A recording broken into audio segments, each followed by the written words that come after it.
Using what's been described as a combination of multiple evasion techniques, routes, and deceptive tactics, North Korea shipped coal to ports in Russia, China, South Korea, Malaysia, and Vietnam.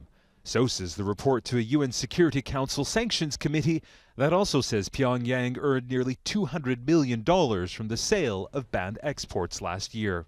It's not actually surprising that North Korea engages in sanctions busting. China has allowed porous sanctions to sort of go on. They've tolerated porous sanctions now for several decades.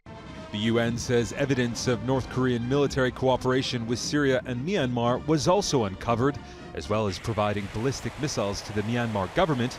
Investigators say North Korea helped Syrian President Bashar al-Assad to develop chemical weapons.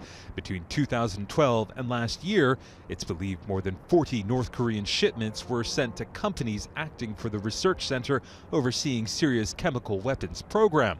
It's 5 years since the Syrian government announced it would destroy its chemical weapons program and stockpile following the deaths of more than 280 people in what experts believe was a sarin gas attack.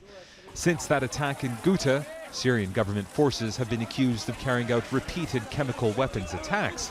Syrian government leaders dismissed the allegations and have said visiting North Korean experts were only involved in sport-related activities, while Myanmar's ambassador to the UN has said it has no weapons deal with North Korea. We know that the North Koreans have connections with organized crime, like the Yakuza, for example, in Japan, throughout Asia and possibly in the Middle East. Right, the North Koreans, again, have been grooming these connections since at least the 1970s. U.S., UN, and EU sanctions were imposed because of North Korea's nuclear and ballistic missiles program. The latest UN sanctions, announced in December, were estimated to reduce petrol imports by up to 90%.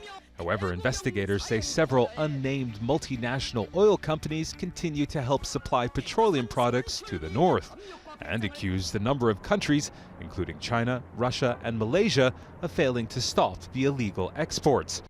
Whatever the case, the United States continues to lead the push for more economic sanctions following the North's 6 nuclear bomb tests last year, and more than 20 ballistic missile launches, raising U.S. fears that the mainland could soon be within reach. Imtiaz, Tyab, Al Jazeera.